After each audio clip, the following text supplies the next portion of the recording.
Hola, ¿qué tal? Qué gusto saludarles en esta mañana de viernes. Es 16 de julio del año 2021. Estamos listos para llevar a ustedes la actualización sobre la situación epidemiológica en nuestro país. Ayer evidenciábamos acá, a partir de los datos que ofrecía el doctor Francisco Durán García, la alta transmisión de la enfermedad a partir de la muy dispersa presencia del SARS-CoV-2 y sus variantes en todo el territorio nacional. En este primer tiempo, el doctor Francisco Durán nos estará acompañando con el análisis del escenario epidemiológico y luego hablaremos con la doctora Lisette López desde el Departamento de Pediatría del Ministerio de Salud Pública. También en este primer momento me acompaña la intérprete de lengua de señas Maciel Suárez, la bienvenida también para ella. Y, por supuesto, al doctor Francisco Durán García, director nacional de epidemiología del Ministerio de Salud Pública. Doctor, buenos días. Buen día, Lázaro, a ti, a todo el equipo que todas las mañanas hace posible esta transmisión, incluyendo la radio,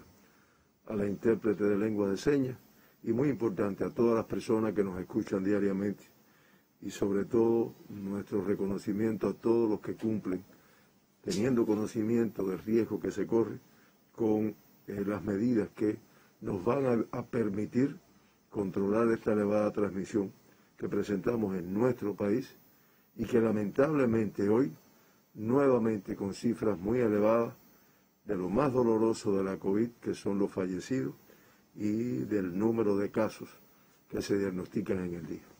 De esta forma comenzamos, Lázaro, informando el fallecimiento de 65 personas con COVID-19 en nuestro país.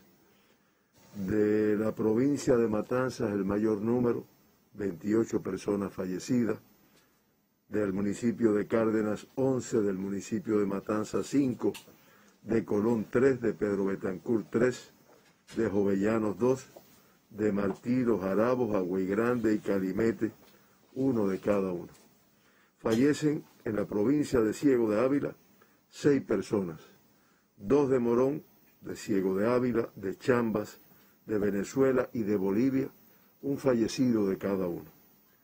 En la provincia de La Habana fallecen 5 personas, 2 del municipio 10 de octubre, de Playa, Cerro y Boyero, una persona en cada uno. De la provincia de Granma, lamentablemente fallecen 5 personas, de los municipios Río Cauto 3, Bayamo, Manzanillo, 1 de cada uno. En la provincia de Villa Clara fallecen 4 personas. De Saguala Grande, 2. De Santa Clara, 1. Y de Remedios, un paciente fallece. De la provincia de Cienfuegos fallecen 3 personas, todas del municipio de Cienfuegos. De la provincia de Santiago de Cuba fallecen 3 personas, todas del municipio de Santiago de Cuba. En la provincia de Artemisa fallecen 2 personas, del municipio de Artemisa y de San Antonio de los Baños, 1 de cada uno. De Camagüey fallecen 2 personas, del municipio Camagüey y de Florida, 1. En la provincia de Mayabeque fallecen 2 personas, de los municipios Nueva Paz y Huile, 1 de cada uno. Los 2 fallecidos de la provincia de Las Tunas, del municipio de Las Tunas. Y de la provincia de Santi Espíritu, lamentablemente también fallece un paciente de Tahuasco. Por grupos de edades, nuevamente 2 de ellos con menos de 50 años de edad. Entre 50 y 59, 10 personas fallecen en nuestro país. Entre 60 y 69, 11 personas. De 70 a 79, 20, y de 80 a 89, 17. De más de 90, que también son personas que no debían de adquirir la enfermedad por la protección que debemos de dar, aunque sabemos que la contagiosidad del virus es extremadamente riesgosa, fallecen 5 personas en nuestro país. En resumen, podemos decir, teniendo en cuenta el comportamiento diferente a otros momentos que ha tenido la enfermedad, que casos menores de 60 años se diagnostican 12 pacientes en el día de ayer, que es el 18,4% de todos los diagnosticados. Y fíjense, Estamos hablando de menores de 60 años. Pero como yo siempre digo, el de 60 a 69 años de edad será porque yo estoy en ese grupo. Yo lo considero joven. Yo considero que es una persona con plenitud de la vida. Y si sumamos eso, estamos hablando de un total de 23 pacientes fallecidos en esa etapa productiva de la vida. Por lo tanto, tengamos en cuenta los cambios en el comportamiento del virus, que no pensemos que porque somos jóvenes o porque pueden ser jóvenes las personas, no están expuestas a riesgo determinado. El sexo masculino predominando con 34 de los fallecidos ayer, el 52,3%, y de las comorbilidades que presentaban estos fallecidos, nuevamente la hipertensión arterial con la cifra más elevada, 39, el 60% de los fallecidos. Diabetes mellitus, 10, es la otra comorbilidad que generalmente es de muy mal pronóstico. La cardiopatía isquémica en 6, la enfermedad pulmonar obstructiva crónica, que sabemos las complicaciones que tiene en 3 de ellos. La obesidad, hay personas que incluso no la consideran ni una enfermedad, pero sí lo es. 4 personas de los fallecidos, 2 personas con demencia, y de las que también son de mal pronóstico, la enfermedad cardiovascular, que son cerebrovascular, que fallecieron 4 personas en el día de ayer. De esta forma, lamentamos mucho tener que informar el fallecimiento de estas 65 personas y damos las condolencias a sus familiares y a sus amistades, porque realmente es muy doloroso. De esta forma, Cuba, con 67.993 pacientes ingresados, de los cuales sospechosos son 18.236. Se mantienen en vigilancia 6.323 y confirmados, estamos hablando de la cifra de activos, ya nuestra población conoce este término, estas son personas con COVID-19, PCR positivo, que no ha negativizado y que se encuentran en nuestros hospitales. No niego que con una fuerte presión asistencial. 43.434, que estamos hablando de 1.875 más que los que informamos en el día de ayer, que ya era la cifra más alta que teníamos en este país. Se procesaron 47.356 muestras para el diagnóstico de la COVID-19, lo cual lamentablemente permitió diagnosticar 6.460 personas con la enfermedad, que tal vez pudiéramos decir son 19 menos, pero compañeros, de verdad que 6.460 personas es una cifra extremadamente elevada, lo cual hace que el 13,6% de todas las muestras procesadas resultaran positivas a la COVID-19.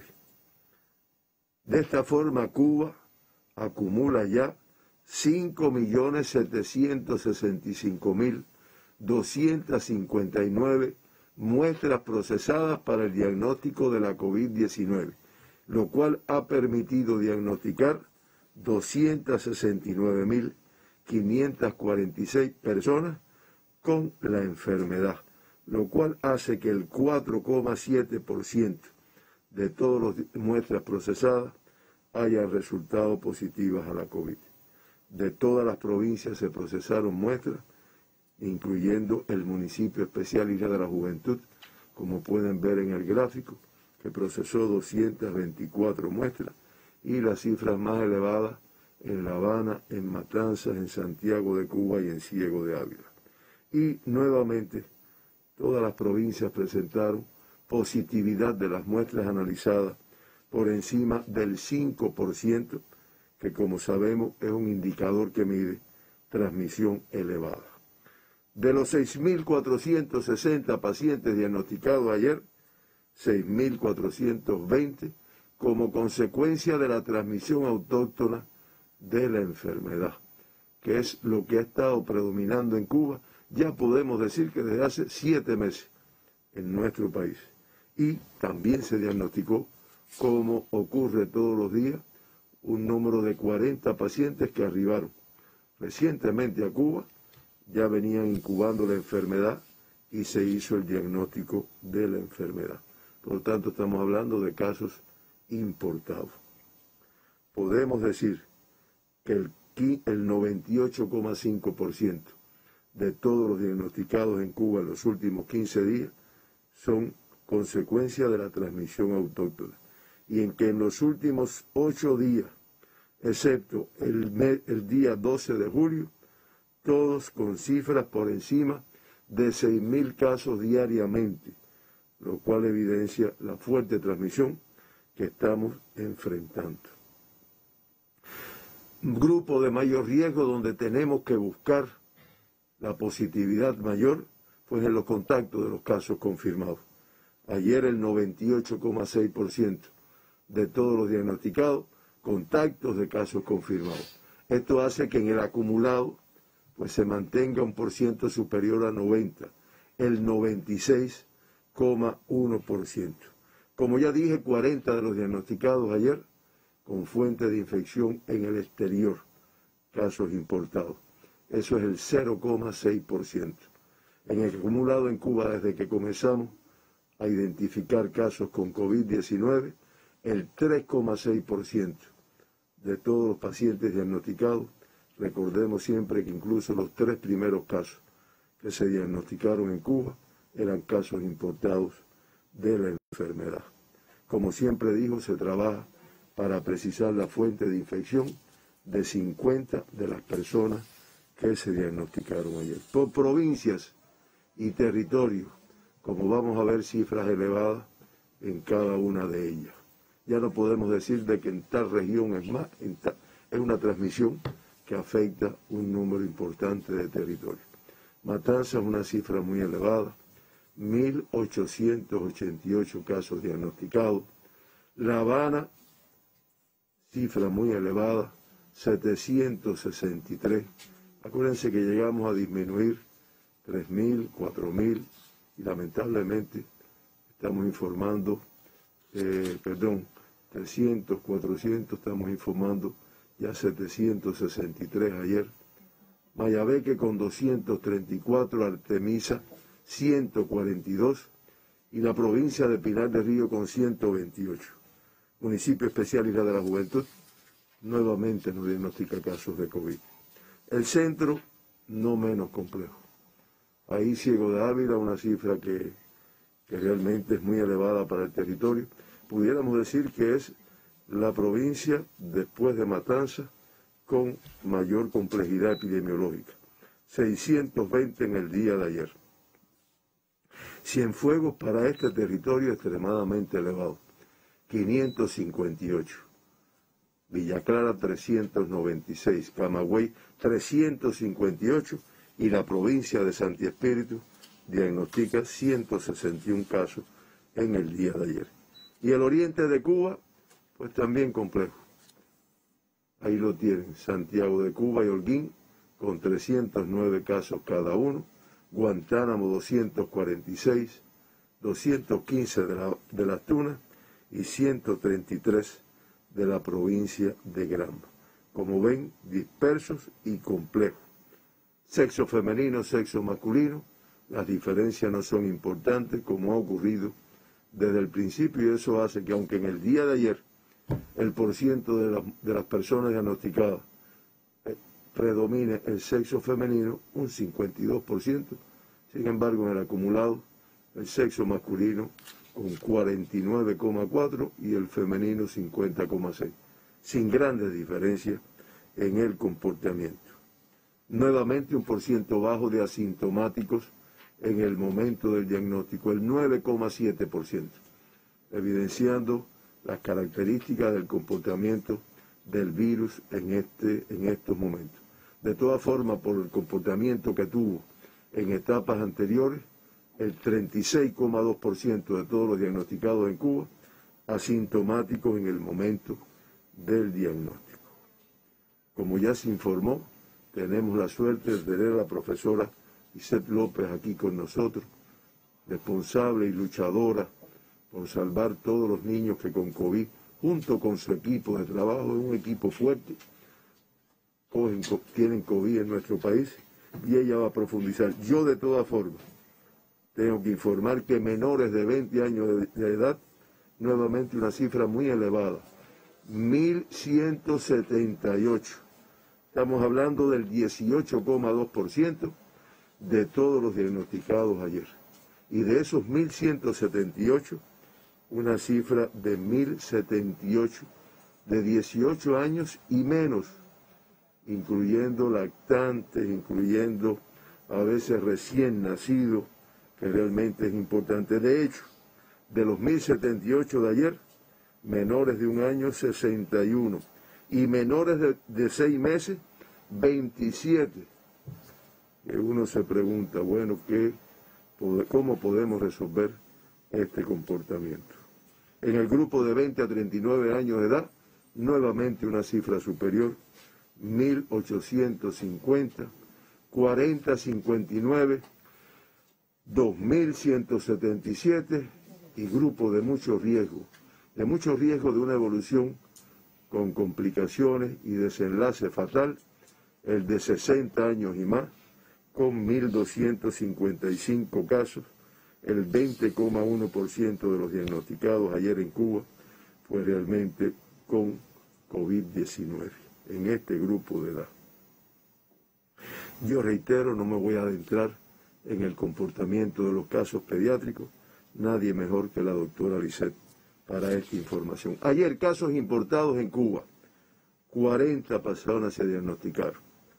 De las provincias de Pinar del Río, un caso, del municipio Pinar, de la provincia de Artemisa, un caso, del municipio de Bauta, en La Habana 4 casos, uno de Cerro, Cotorro, La Alicia y Playa, uno de cada uno. Cienfuegos diagnostica 9 casos, de Abreu a Guadalajara de Pasajeros, uno de cada uno. Cienfuegos y Lajas, 2 cada uno, y el municipio de Rodas diagnostica 3 casos importados. En la provincia de Matanzas, los 4 diagnosticados, 3 de Cárdenas y 1 de Matanzas. En la provincia de Ciego de Ávila, el caso importado del municipio de Chamba. Camagüey, 11 casos importados, 9 del municipio de Camagüey, y de Florida y Vertientes, 1 de cada uno. Las Tunas, 2 casos del municipio de Las Tunas, Granma, 1 caso del municipio de Campechuela, y Holguín con 6 casos importados de los municipios Cacocún, Cueto, Holguín, Mayarí, Rafael Freire y Urbano Noris. Como ven, una cifra dispersa en 6 municipios. En resumen, por países de procedencia, de los 40, 27 procedían de Rusia, 6 de España, de Estados Unidos e Italia, 3 de cada uno, de Panamá, Jamaica y Canadá, 1 de cada uno, todos viajeros cubanos, excepto un turista italiano procedente de Italia, un sueco importado de Italia también, y 3 turistas rusos procedentes de Rusia.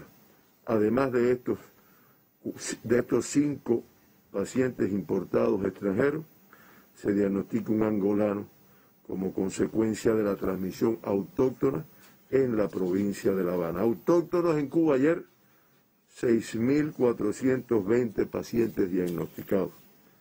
Evaluábamos esta mañana antes de venir 3 menos que la jornada anterior, pero no es para confiar en lo más mínimo, porque 6.420 es una cifra extremadamente elevada.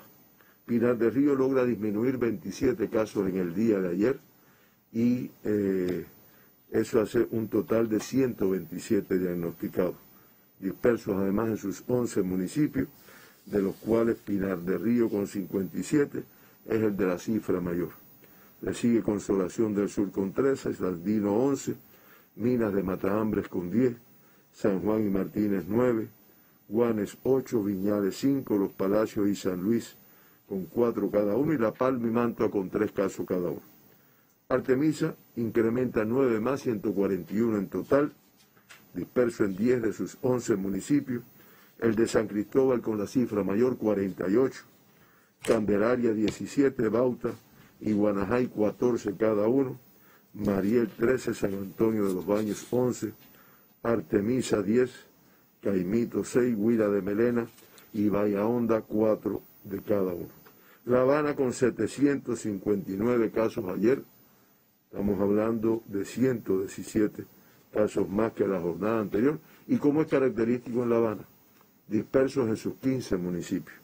Ayer Marianao con la cifra mayor 88, Boyeros 81, Arroyo Naranjo 75, Centro Habana 67, Plaza de la Revolución 62, La Habana del Este y 10 de octubre 57, Habana Vieja 53, Playa 42, La Lisa 37, Guanabacoa 36, Cerro y Cotorro 34, San Miguel del Padrón 28 y Regla 8 casos, como ven cifras elevadas en muchos municipios.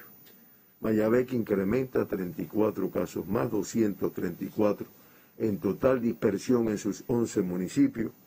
San José de las Lajas 63, Batabanó 53, Güines 36, Santa Cruz del Norte 25, Jaruco y San Nicolás de Bari con 21 cada uno, Madruga, Melena del Sur con 4 cada uno, Nueva Paz y Quibicán 3, Bejucal 1 caso en el día de ayer.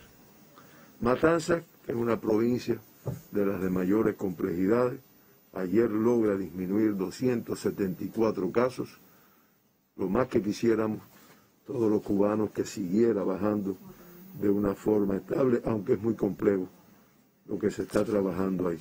Ayer 1.884 casos autóctonos en la provincia de Matanzas, nuevamente con una dispersión de sus 13 municipios. Y hoy me disculpan que yo esté leyendo todos los municipios, pero es que no se pudo montar bien la información y queremos que puedan tener la información. Del municipio de Matanzas 486, de Cárdenas 395, de Jovellanos 211, de Jagüey Grande 151, de Limonar 117, de Colón 115, de Unión de Reyes 93, de Calimete 84, de Martí 70, de Pedro Betancur 57, de Perico 42, de Ciénaga de Zapata 39 y de Los Bravos 24 casos autóctonos ayer.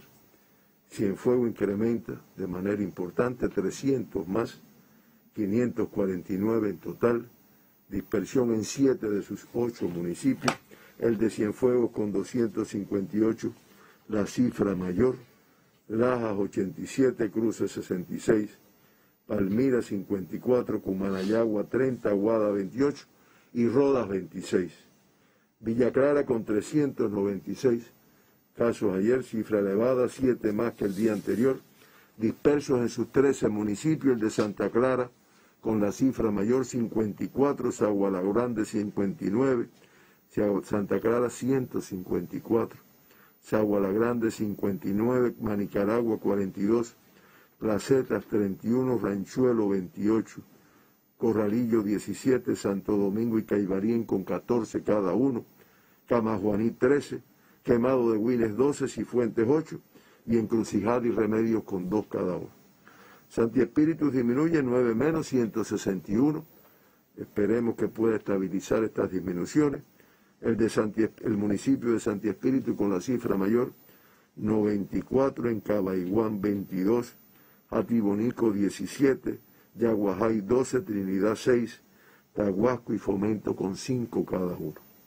En Ciego de Ávila 619 casos autóctonos ayer, 110 menos, hay que reconocerlo, pero de todas formas una cifra muy elevada para este territorio que en la región central es el de mayor complejidad, disperso en sus 10 municipios, el de Morón con 304 y el de Ciego de Ávila con 200, en Majagua 34, igual que en Bolivia, en Florencia 17, en Chambas 14, en Ciro Redondo 8, en 1 de enero 4, en Paraguay, Venezuela 2 en cada uno. Camagüey disminuye 28 menos, también reconocimiento, pero una cifra extremadamente elevada, 347 dispersos en sus 13 municipios. El de Camagüey con 163, la más alta, Florida 101, Céspedes 21, Vertientes 20, Najasa 10, Minas 9, Esmeraldas y Banicú con 5 cada uno, Guaymaro y Nuevitas con 4 cada uno, Santa Cruz del Sur 3 y Maguayú 2, y Sierra de Cubitas un caso autóctono ayer.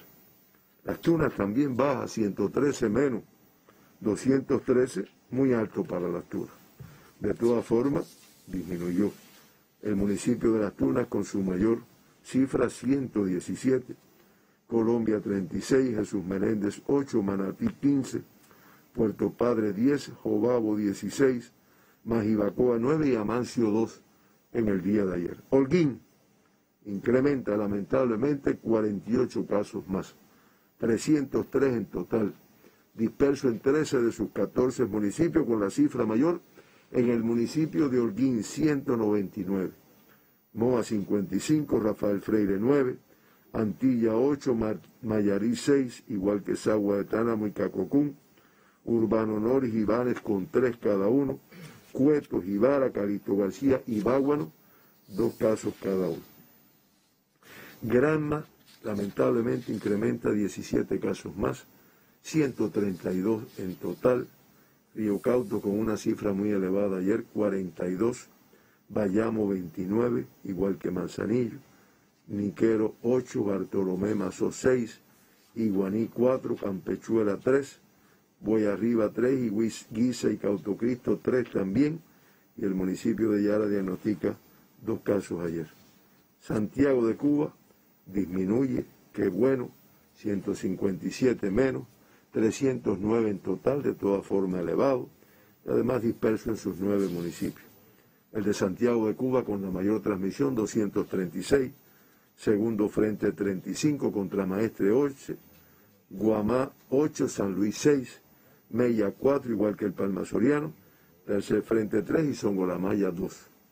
Guantánamo disminuye 43 menos, nos alegramos mucho, pero estamos hablando de 246 casos autóctonos, muy elevado para esta provincia. El municipio de Guantánamo con la cifra mayor, 133, Salvador 53, Manuel Tames 21, Caimanera 10, Maicí 9, Niceto Pérez 8, Baracoa 7, Yateras 4 y San Antonio del Sur diagnostica un caso ayer. El municipio especial de la Juventud nuevamente no diagnostica casos. Se mantienen con las tasas más elevadas de incidencia de casos confirmados de COVID-19 en los últimos 15 días, como se puede ver ahí. Las provincias de Matanzas, la más elevada, le sigue Ciego de Ávila, Cienfuegos, Mayabeque, Guantánamo y Santi Espíritus, en este orden que estamos diciendo ahí. Y nuevamente la tasa de Cuba, como también se puede ver en el gráfico, se incrementa en estos momentos a una tasa de 666,2 por 100.000 habitantes. Solo podemos mencionar, con una baja tasa en nuestro país, el municipio especial Isla de la Juventud.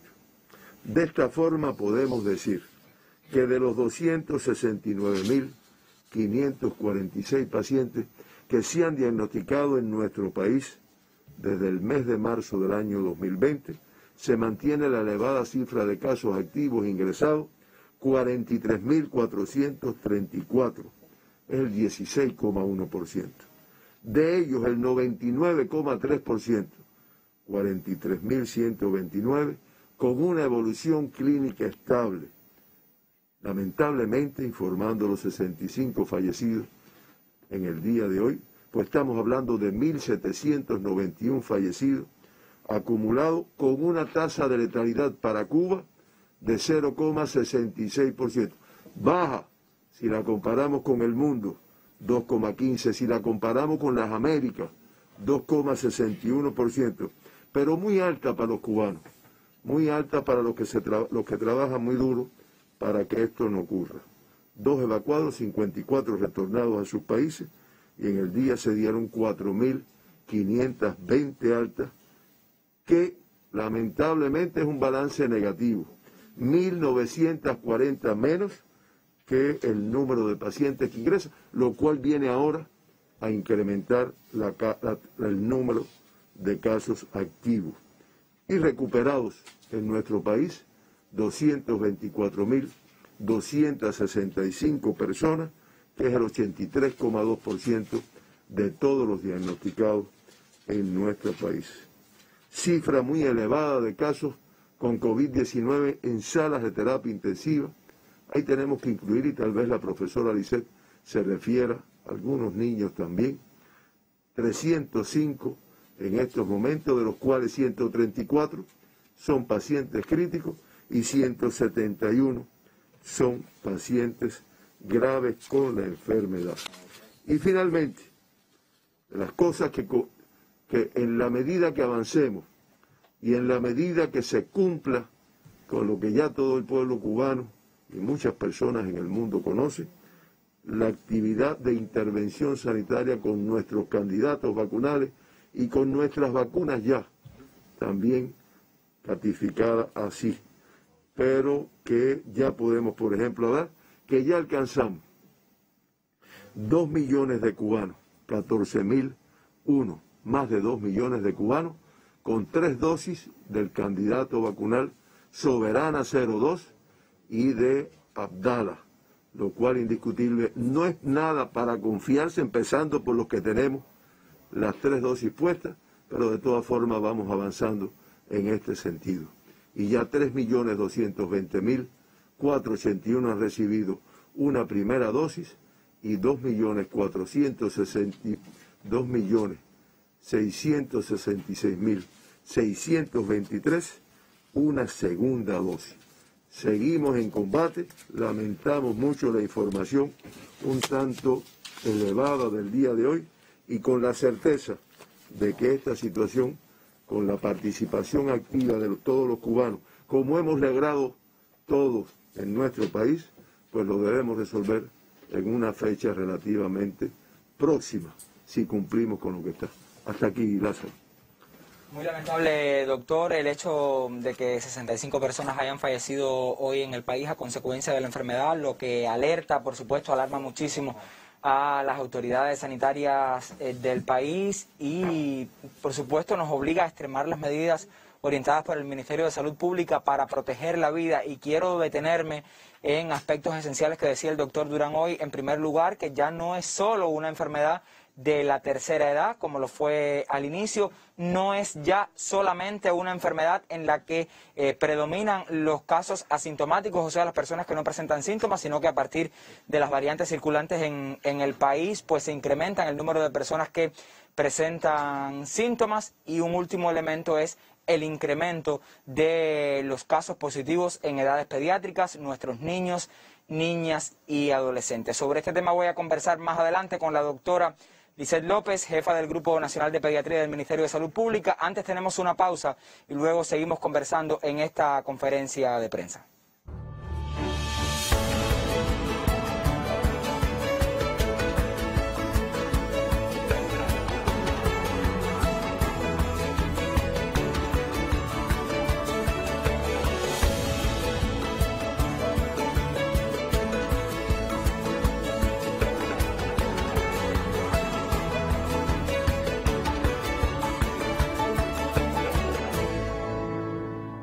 Compartir una nueva sonrisa con responsabilidad, ese es el llamado que hacemos desde nuestra conferencia de prensa. En este segundo momento me acompaña la intérprete de lengua de señas Marileimis Repilado, quien estará, por supuesto, llevando el mensaje a la comunidad sorda de Cuba, y les había adelantado que estaríamos conversando sobre la situación en el país de los casos pediátricos, o sea, nuestros niños, niñas y adolescentes, y ya se encuentra lista en nuestro estudio la doctora Lisset López, reitero, jefa del Grupo Nacional de Pediatría del Ministerio de Salud Pública. Doctora Lisset, buenos días, bienvenida a nuestra conferencia de prensa. Buenos días, Lazarito, y un placer volver a estar acá en el espacio para compartir cómo está el comportamiento en edades pediátricas de la pandemia que nos azota desde hace ya más de 16 meses. Hemos notado esta semana, doctora, un incremento lamentable, picos lamentables de casos en edades pediátricas. Si hiciéramos un resumen de lo acontecido en estos últimos 7 días. Bueno, es interesante, o sea, nosotros hoy con los 1.078 diagnosticados en el país y arriba a la cifra de 39.822 pacientes en edades pediátricas. Eso significa que el 14,7% de total de los pacientes que se le han diagnosticado pues están comprendidos hasta los 18 años de edad. En esta semana hemos tenido un incremento exponencial. Igualmente, esta semana, en estos últimos 7 días, hemos diagnosticado 8.937 en edades pediátricas, que son cifras que, como hemos dicho en anteriores comparecencias, no es solo ver el número frío, es realmente ver lo que implica que más de 8.000 pacientes pues hayan tenido que internarse, que estén infectados, y que si bien uno de los mitos desde que empezó la pandemia, que los niños no se enfermaban, que obviamente esas cifras echan por tierra esa razón, es también la incidencia, Lazarito, que tenemos en esta semana de pacientes en cuidados intensivos. ¿Estamos hablando de una cifra alta, doctora, o superior con respecto a las semanas anteriores? Sí, o sea, nosotros realmente, pediatría siempre ha tratado, desde que comenzó la pandemia, de ser muy proactivo. Yo recuerdo que en la primera comparecencia habíamos dicho que en nuestras brigadas, o sea, en nuestras tripulaciones, siempre estábamos entrelazados, aunque todavía no se reportaba la severidad que podía reflejar esta entidad en los niños. A los pediatras y a los médicos de atención primaria se le insertó el intensivista por la valoración que tenía precoz. Pero en estos momentos ya la labor del intensivista no es preventiva, no es ver con precocidad qué niño puede ponerse mal, realmente tiene un papel activo en esta semana. En esta semana hemos tenido 16 niños, estoy hablando de críticos y graves. Hay una cifra superior que entra a las unidades de vigilancia intensiva, aunque su estado no sea grave ni crítico, pero sí tiene patologías que lo ponen en riesgo. En este minuto tenemos 13 pacientes, 6 que han estado críticos, que en el minuto de hoy van evolucionando bien, y 7 en su condición grave, que si bien van teniendo una evolución favorable acorde a los protocolos, no están exentos de los riesgos desde el punto de vista psicológicos y biológicos que implica ir a una unidad de cuidados intensivos. Doctora Lisset, si habláramos de protocolos, se ha hablado mucho incluso de transformaciones de los protocolos en pacientes adultos, se ha hablado incluso de personas que a partir del incremento de casos y por la tensa situación epidemiológica en el país, pues realicen ingresos domiciliarios. En el caso de los niños, nuestros niños todos van a instituciones de salud cuando son confirmados o cuando tienen síntomas y ya están en la condición de sospechosos. Es muy interesante la pregunta. Realmente los niños no son adultos pequeños. Y los protocolos cubanos han tenido una característica. En primer lugar, su carácter nacional, que lo hace robusto porque es un protocolo muy uniforme. Sin dejar, al ser un protocolo que ha ido en ejecución, recordar a la población que esta enfermedad la hemos tenido que detectar, diagnosticar y aprender a tratar en el transcurso de ella. Y entonces son protocolos que obviamente han ido evolucionando según las evidencias clínicas que hemos ido acumulando, no solo lo que reporta el mundo, sino lo que vamos viviendo nosotros también en la pandemia.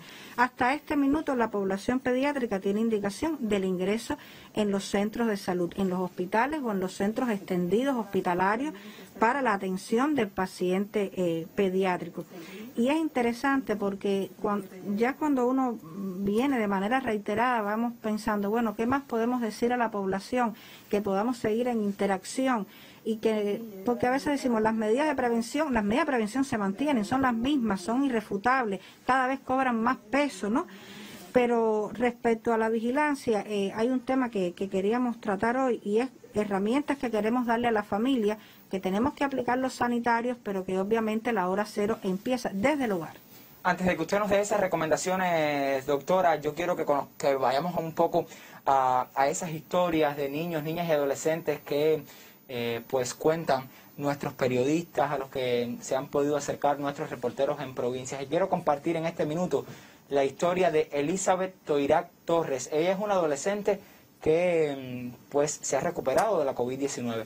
Su historia es como la de muchos otros contagiados. En el siguiente trabajo conoceremos de sus experiencias durante el padecimiento de la enfermedad.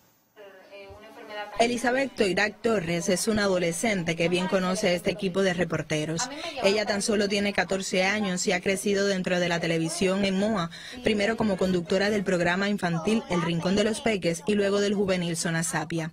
En 2020 dejó de recorrer los pasillos del canal comunitario debido a la COVID-19 y recientemente supimos que ella, al igual que otros muchachos y muchachas edad padeció el SARS-CoV-2, experiencia de la cual nos cuenta para este espacio informativo. Yo vivo aquí en el Caribe, pero mi abuela se había virado un pie, ella vive en el reparto de los Mangos, y yo fui para allá abajo para ayudarla. Ya llevaba 2 semanas allá abajo. Pero mi tío, que trabaja en la ESUNY, lo traen hacia el hospital porque tenía síntomas. Al hacerle el test rápido le dio positivo. Como a las 6 horas traen a mi prima también del trabajo con los síntomas de la COVID. Le hacen el test rápido y también dio positivo. Yo estaba en casa de mi abuela y nosotros habíamos sido contacto de mi tío. Fue un momento de mucha tensión. Todos estábamos en espera de los resultados de mi tío y de mi prima. Estábamos muy nerviosos, con ese miedo de que alguien de nuestra familia, porque somos una familia muy unida y casi todos tenemos mucho contacto. Cerca de mi abuela viven 3 tíos míos, entonces todos estábamos en esa tensión de que el resultado podría salir positivo y que alguno pudiera estar contagiado. Fueron momentos de tristeza, de dolor. La espera para Elizabeth y parte de su familia fue larga, pues tuvieron que hacerle 3 PCR. En esta última ocasión fue la única en salir positiva a la COVID-19. Cuando llegaron los primeros PCR, los 2 primeros fueron negativos. Fue un momento de felicidad porque pensé que estaba negativo y que todo había salido bien. Y ahí fue el momento en que me empecé a confiar de que estaba negativa y pensaba que las demás personas estaban negativas y me contagié ahí en el centro de aislamiento porque mis 2 primeros PCR habían sido negativos. Cuando nos trajeron el resultado fue como a las 3 de la tarde. Todos nos quedamos en shock. Yo, imagínate, recibiendo la noticia, yo estaba muy preocupada. En ese momento yo pensé en todos mis familiares y en lo que me podía pasar, porque nosotros vemos al doctor Durán lo que dice, y que los niños tenemos riesgo, yo soy inmunodeprimida. Estaba pensando en todas esas cosas. Mi abuela y todos los compañeros de trabajo de mi tío que estaban aislados con nosotros, mi abuela lloró, todo el mundo lloró, yo estaba en shock, yo no podía creer aquello. Su traslado hacia el Hospital Militar de Holguín fue inmediato. Cuando llegamos nos bajamos ya rápido de la ambulancia y nos atendieron muy bien, rápido nos hicieron varias preguntas sobre lo que preferíamos tomar, lo que preferíamos comer, a qué medicamento era alérgica, algo que le hiciera reacción adversa. Muy buena la atención de los médicos, por esa parte sí muy complacida y le tenemos que dar gracias a nuestra revolución y a nuestra medicina porque nos dieron todos los tratamientos gratis. Allá habían niños menores de 1 año, los vi con falta de aire, vi como la gente sufría, familias enteras. Yo lo pasé tranquilo, yo estaba asintomática, solamente cuando me ponían el interferón era que me daba fiebre, dolor en el cuerpo, pero ya cuando se me pasaban los efectos se me iba quitando todo, ya yo estaba bien, el resto del tiempo estaba bien. Entre las secuelas que le han quedado al adolescente moense están el trastorno del sueño, pérdida del apetito y fatiga. Después que estaba acá ya me di cuenta de que empecé a tener trastornos del sueño. Yo soy una persona que duerme mucho. Yo me sentaba en un asiento, me dormía, me levantaba a las 12 del día. Pero ahora yo me puedo acostar a las 3 de la mañana, que a las 8 de la mañana me despierto. Levantan la puerta y me despierto, abro los ojos rápido. Y yo no era así. También paso trabajo para dormirme. Tengo sueño y paso trabajo. El día que llegué aquí a Moa, me pasé prácticamente 18 horas sin cerrar los ojos porque no podía dormir. Son esos trastornos del sueño los que me han quedado y pérdida del apetito. Yo comía mucho y ahora yo como que mi alimentación está siendo menos. He perdido un poco de peso, pero de ahí en fuera todo bien. Ya dentro de 3 meses, como me mandaron los médicos en Holguín, tengo consultas con el cardiólogo.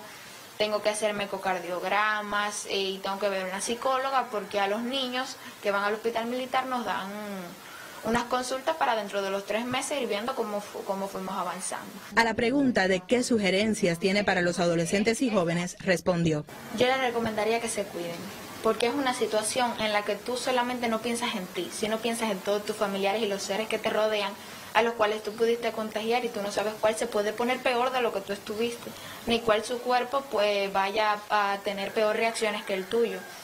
Que se cuiden, que se protejan, porque principalmente a los niños pequeños, porque son los que más riesgo tienen, y los médicos en Holguín nos lo decían, y esos niños les daba asma.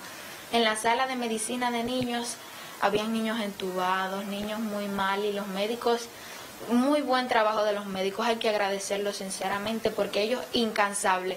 Usted los llamaba y ellos a los 5 minutos estaban ahí atendiéndote, te hacían placas, análisis de sangre. A la población moense yo les recomendaría que se cuide, que se protege de su casa, que respete el aislamiento social. porque nuestro gobierno está haciendo una gran labor y nos está dando medicinas gratis, atenciones en los centros de aislamiento, buena comida, buen tratamiento, y tenemos que ser agradecidos y cuidarnos para que la epidemia, para que este proceso no siga afectando a la población. Elizabeth es consciente que este es un proceso en el que intervenimos todos. Tarea de todos es cuidarnos para así proteger a la familia, a los amigos, a MOA. Keinar Pereira y Helen Guaspe, Sistema Informativo de la Televisión Cubana.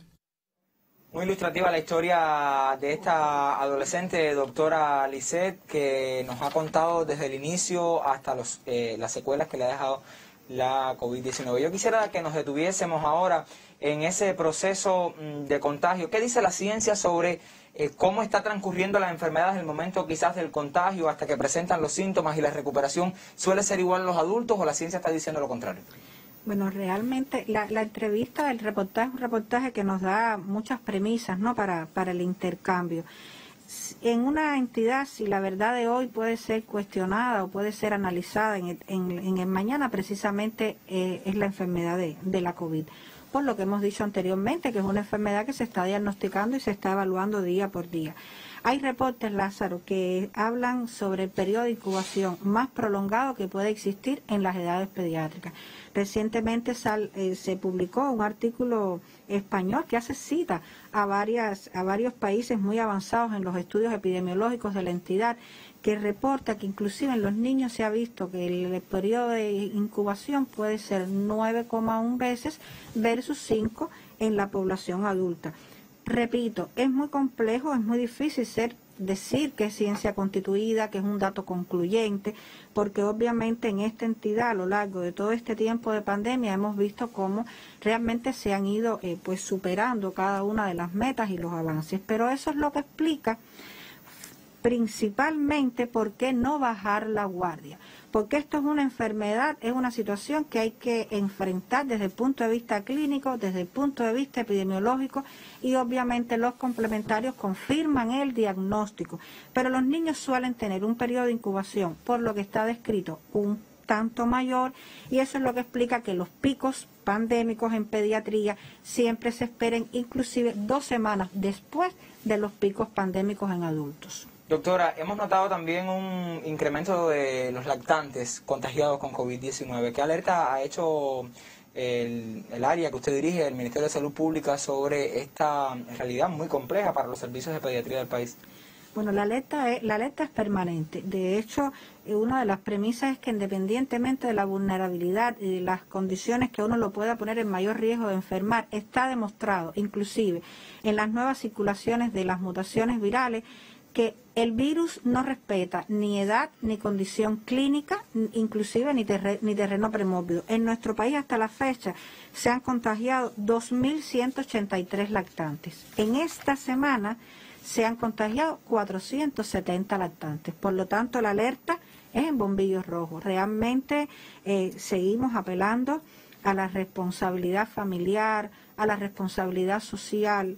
Seguimos apelando a extremar las medidas de seguridad fuera del hogar, pero a intensificarlas mucho más dentro del hogar.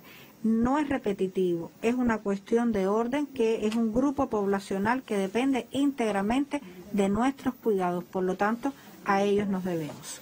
Doctora, hay otra arista del intercambio que me gustaría aprovechar con usted. Decía Elizabeth, la historia que publicamos hace algunos minutos, que les ha quedado secuelas, que hay trastornos del sueño, que ella está recibiendo ayuda desde la psicología. Yo quisiera que particularizáramos en esas secuelas que, al menos en Cuba, o que la ciencia internacional ha evidenciado en nuestros pacientes pediátricos.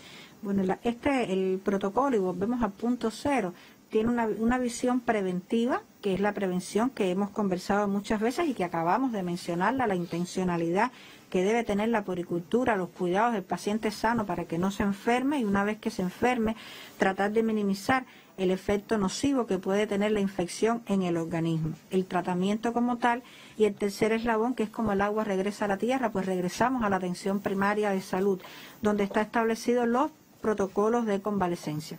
En nuestro país se ha avanzado mucho en este terreno del estudio de la convalecencia. Hay provincias pioneras como Villa Clara, que lo hemos dicho en otros espacios, y en este minuto prácticamente todo el país está insertado en este protocolo. Dentro de las secuelas, que el término de secuelas también es muy discutido porque hay que ver en el tiempo, hay que ver si son signos de COVID prolongado o secuelas, eso es un tema aparte también, ¿no?